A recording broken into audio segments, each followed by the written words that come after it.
Like when Cody hit the figure four, I was like, this is wrestling right here. No flips, no dives. How many flip flops did we see? Well, there's the Cody cutter. I guess you're just going to blow past the referee holding the table for Rhea Ripley. Come on now. It's got to be safe. If it's not safe for you and Raquel to do it alone, without the referee's blatant cooperation, then don't do the spot. You don't need to do your riptide off the fucking turnbuckle. We've seen it you did it to Nia Jax. It's not impressive to fucking do it to Raquel. Well, she needed the super riptide. Do not like Fatu as a babyface in peril against a winless Solo fucking Sikoa. He's looking up at Solo like, you're just too much for me. I can't handle this offense.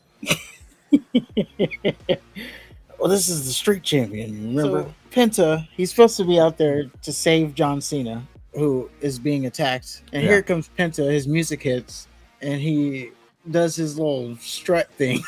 While he's supposed to be. You can't be out there strutting. Or you're supposed to be saving someone. The Night of Champions. Oh, Night of Champions. 2 title matches.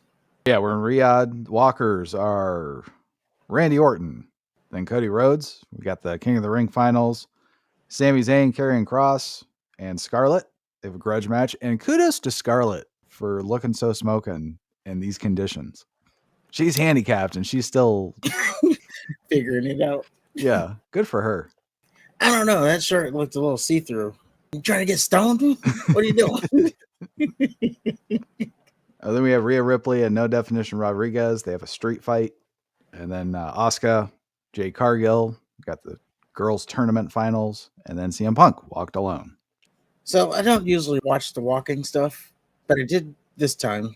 CM Punk, like he wasn't even in the building. Like he was outside over a bridge. Where was he walking from? I figured that was stock footage from Chicago. He always seems to be walking outside, brooding.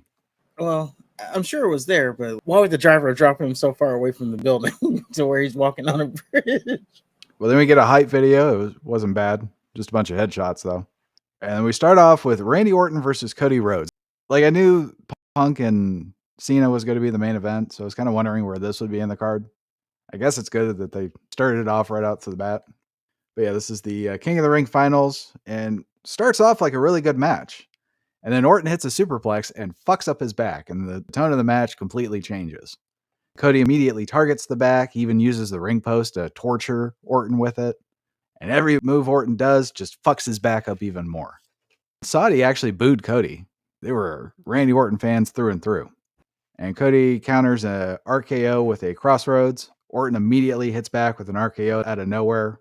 Crowd went wild. Might have been one of the biggest pops of the night, because they were calling for that RKO through the whole match. And Orton teases punting Cody. He decides he just can't do it, but then he's like, no, I gotta win. So he goes for it. He misses. They trade punches. Cody goes for a Cody cutter. Orton counters with an RKO mid Cody cutter, which was cool. And Orton goes to grab a chair after Cody kicks out. Ref takes the chair from Orton, so Orton exposes the turnbuckle. And Orton ends up getting shoved into the exposed turnbuckle by Cody after they teased ramming each other into it. And Cody hits a second crossroads for the win, and he gives a speech after. And Orton looks super pissed, so at least they're not done with that. Yep. Cody Rhodes gets Cena or CM Punk at SummerSlam now. If they were going to do the match, I wish they didn't do the injury shit. I wish they would have just had a match. Yeah, I could see that. I thought it added story, layers to it. Like Cody immediately, without hesitation, going after that injury, where the old Cody would have hesitated. By the old Cody, I mean like WrestleMania 40 Cody would have hesitated, just like Randy Orton did. He hesitated to do the punt, but Cody didn't hesitate. And then he also cheated to win. So you're right, it did add something to it, but then it made it predictable, even more predictable.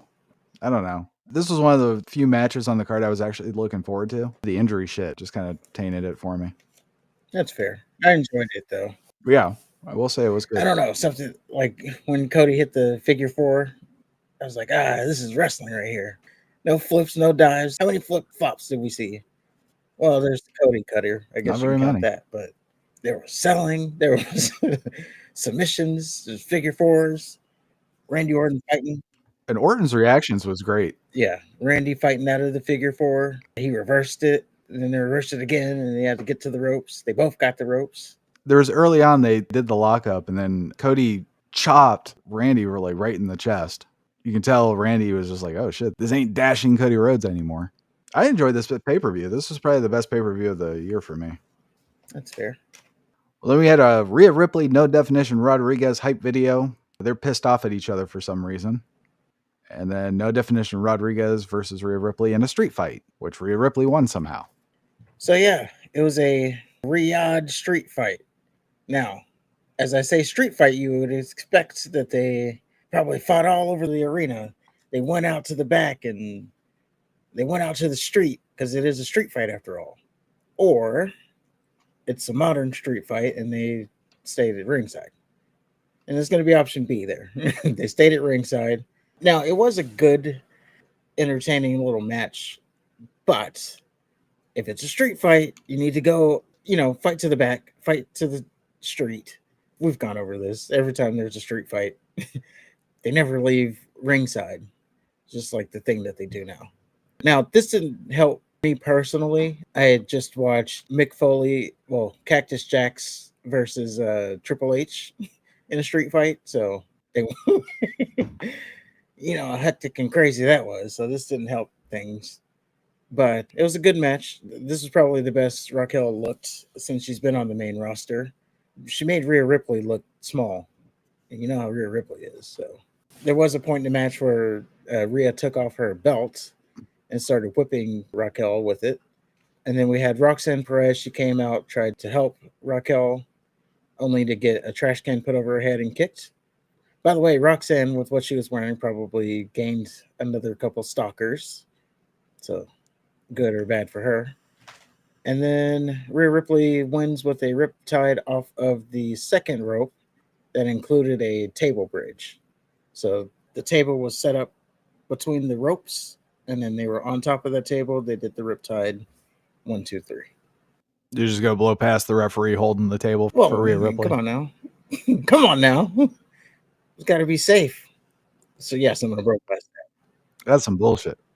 No, I'm going to blow past it because you got to be safe. It's no different than them holding the ladder. Then don't do it. If it's not safe, don't do it. Well, they wanted to get the good spot there. Figure out a way to do the spot without it being blatantly antithetical to what they're doing. What really should have happened was a better camera angle that didn't show him holding the table. What, so it looks like his hand's going up her ass or something? Or just don't shoot him holding the table. Like, shoot it differently where he's not. He's blatantly holding the table. Don't have him hold the table. What do you want them to kill themselves? They're wrestlers. Yeah, but did you see how wobbly that was? If it's not safe for you and Raquel to do it alone, without the referee's cooperation, blatant cooperation at that, then don't do the spot.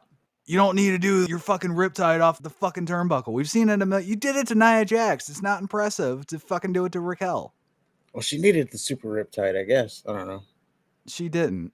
She just wanted to do it. And again, if they should have figured out a way to do it without the ref. And this was a street fight. It had to have a high spot in it. Well, bullshit. Speaking of bullshit, we have Karrion Kross versus Sami Zayn. It's the first time we see Kross wrestle in months, and he lost. Kross had a chokehold, and they decided that now's the time to do the 3 arm raises thing instead of the immediate choke out, which I thought was special.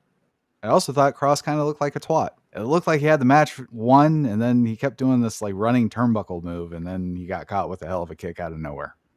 Because that's what Sami does. Yep. He went for it one too many times and got followed in. I believe there's some discussion of bumps. Was this the match? Yes. That was a rumor killer there.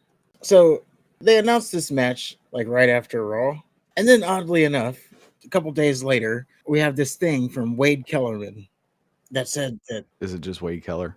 Okay. Maybe it is Wade Keller. Pretty sure it is. Anyway, all of a sudden, we got this little narrative now that he knew back in NXT that Karrion Kross wasn't going to be a star because he couldn't take a proper back bump.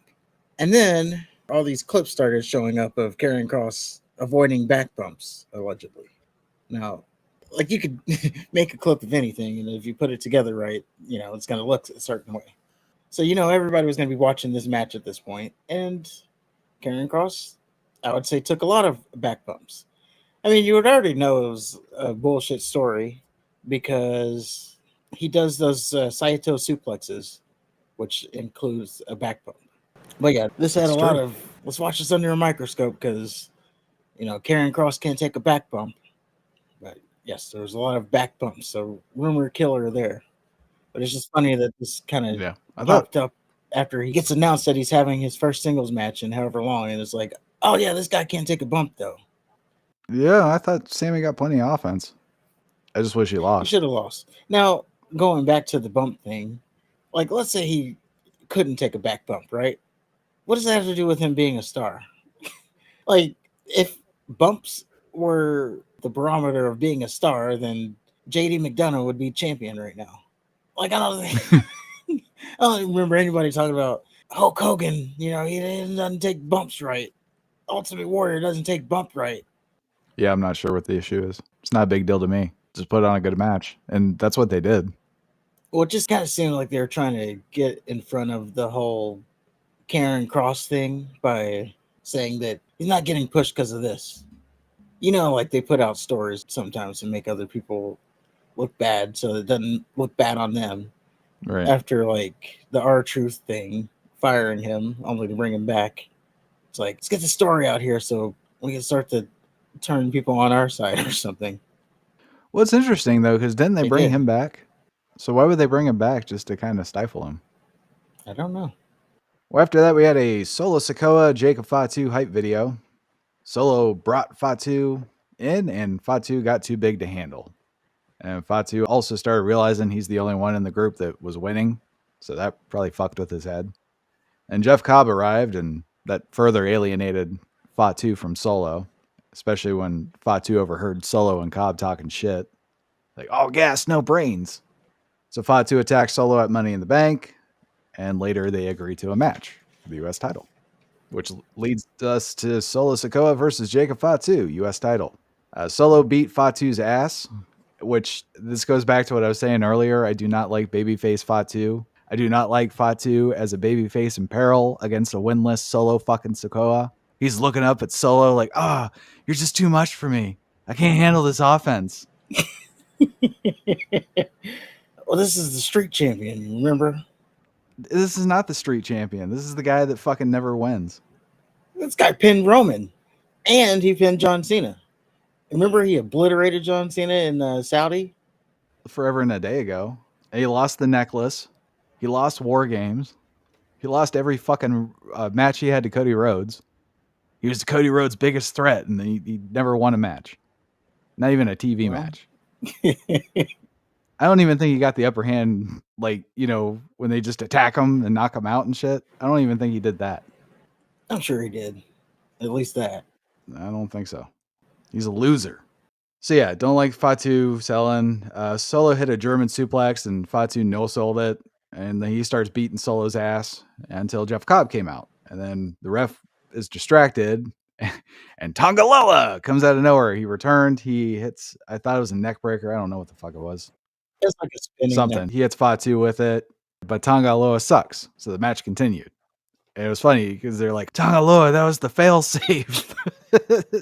Solo Sikoa put all his eggs in the Tonga Loa basket and it didn't work out. So Fatu hits Loa and Cobb with a corkscrew plancha thing from the ring to the floor. And then Hikuleo debuts and he choke slams Fatu on the dreaded announce desk. Of course, that's Fatu's kryptonite. And Solo won with a Samoan spike. And new United States champion. Those Samoans must be big boys because that dude does not look 7 feet tall. Yeah, he is 7 feet tall. And you can't teach that. Yeah, think about Kevin Nash and the Giant and how like they seem to tower over everybody. He doesn't have that like tower factor. He's a big boy, but he doesn't look like a giant. Yeah. Interesting to see how they're going to book him. He did a choke slam, so that's already a good thing. I've not seen too much of him. Yeah, he was in AEW and he did a couple things here and there, but we're about to see a true big man. Well, I thought it was interesting because we talked about him a couple weeks ago and you pretty much said, he ain't ready. Well, I guess he's ready now. Yeah, they saw something.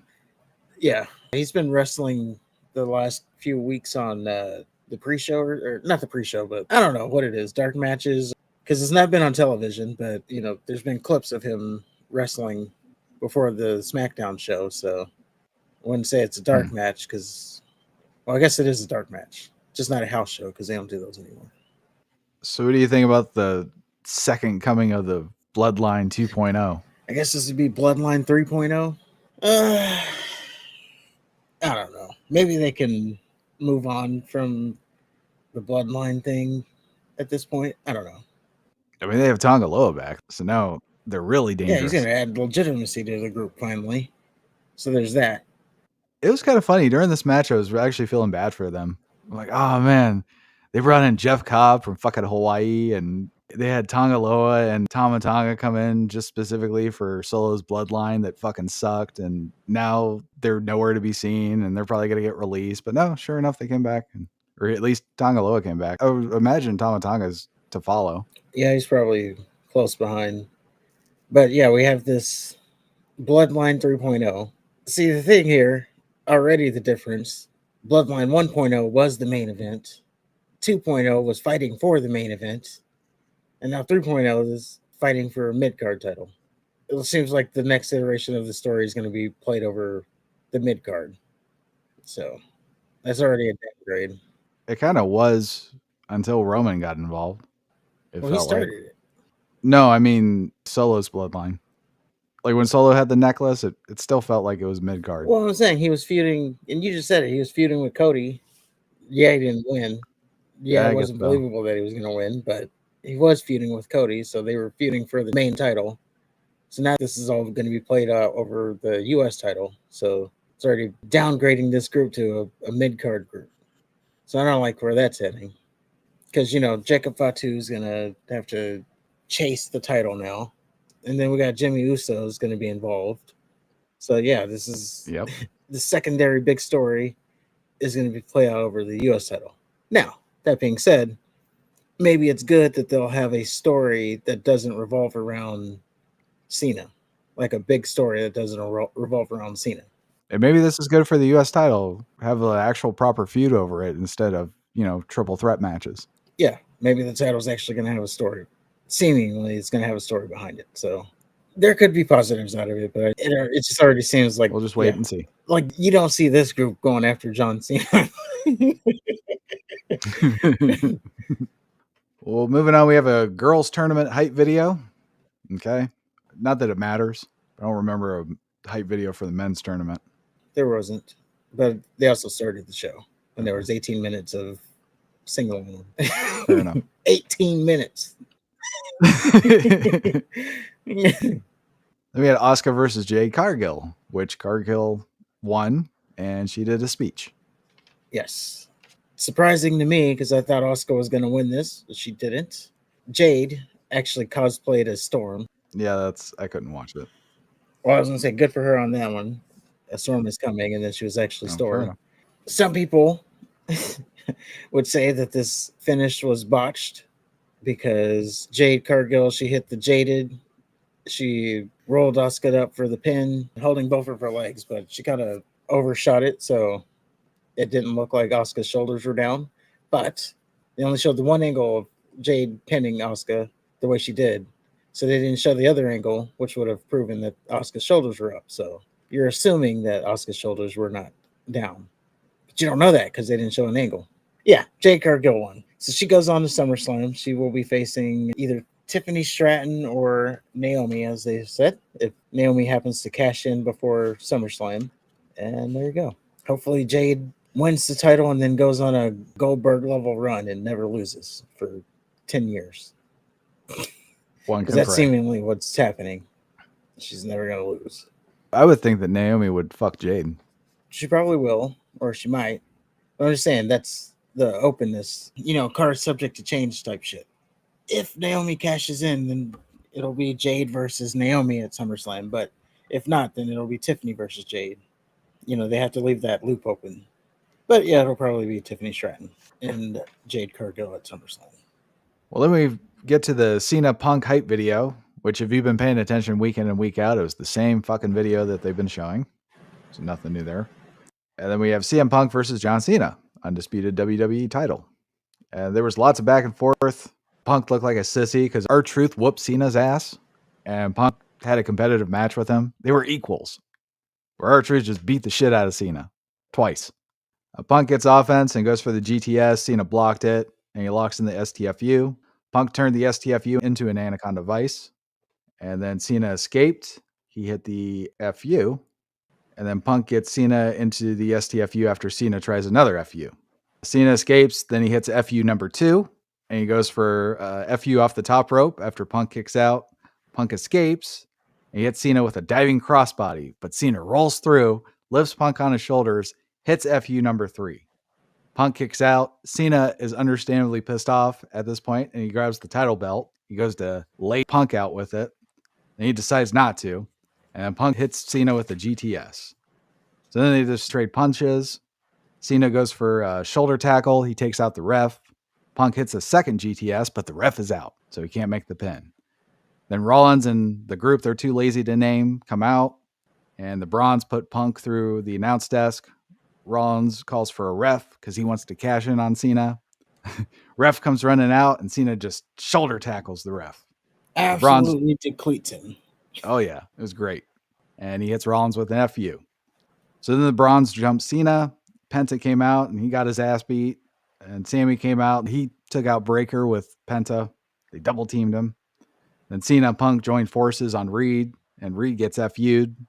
Punk tries to shake Cena's hand. Cena hugs Punk, and he does his little supervillain look, the same look he had with Cody. He tries to kick Punk in the balls. Punk's ready for it, and he hits a GTS. But Rollins comes out of nowhere, takes Punk out with a briefcase, hits a curb stomp. Cena tosses Rollins out of the ring, pins Punk.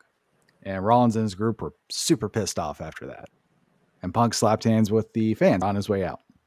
And Cena retains. Was it overbooked? Probably. Absolutely. Most definitely. Overbooked, predictable. Predictable. Yeah, You of course Cena predicted was that? going to win. There's no way Rollins is going to let Punk win the title. Of course, Rollins' group was going to come out and do something. I don't know why they're going after the Undisputed title when he's on Raw, but I guess that's another discussion. Because he wanted to cost Punk. I don't know why Sammy came out. What's his tie with the group they're too lazy to name? Really, him? That's who you pick out of this? What about Penta? Well, Penta got attacked by Braun Breaker on Raw. Now remember that. So Penta, he's supposed to be out there to save John Cena, who is being attacked, who is a heel also, but we're gonna leave that there. And Yeah. here comes Penta, his music hits, and he does his little strut thing. While he's supposed to be, He did do that, yeah. while he's supposed to be saving Cena. Was he saving Cena or was he stopping Rollins? I don't know. Either way, he was out there strutting. Yeah, he was not in a hurry. Cena's literally getting his ass beat. And then Sammy comes out. I mean, Sammy, story-wise, what we've seen on TV would have made more sense for it to be LA Knight, but, he got taken out, so it couldn't have been him. I don't know. Not sure on that one, to be honest with you, why Sammy was there. Maybe they could have had Yeet come out. That would have made sense. The whole thing was just overbooked. Way too many people. Like, as soon as Rollins' group came out, should have been the end of it. Well, they got to tease the cash in. Yeah, so Rollins' group comes out. They tease the cash in. Cena stops it. Punk and Cena join forces for a little bit. Take out Rollins' group. They do the handshake thing and same finish. Rollins comes out of nowhere, does the briefcase. Cena tosses him out of the ring, gets the pin. You don't have Penta and Sammy jumping all over the fucking place. Well, that's what I was saying earlier. Penta is like in this main event scene now, so good for him. You got to work on that strut thing, though. You can't be out there strutting or you're supposed to be saving someone. It's like that time Jeff Hardy, well, this was in AEW, but Jeff Hardy came to save his brother. Like it was his debut, but, he still took time to do his. I just wish with Penta, like they should have had the fireworks go off and everything while he was Cena's getting his ass beat. Just like go full on and he's doing Zeto metal. It's like this guy's in no hurry. Well, that was Night of Champions. Yeah, I think overall it's a pretty good show.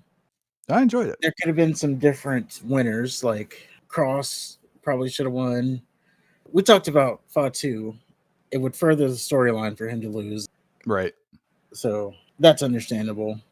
But yeah, Cross, and probably just for selfish reasons, I would have still said Asuka should have won. The women's, I mean, I could even go and say Raquel should have won because Rhea Ripley doesn't really need that win, and Raquel had help and still lost. So perhaps something could happen there. And the ref also helped. It was basically a Rhea. tag team match. Who knows? Raquel may have won if it wasn't for the referee. There you go. It was a handicap match. But next week, we wrap up WrestleMania 38. Roman versus Brock. Again. And honestly, I don't remember this one. So there you go.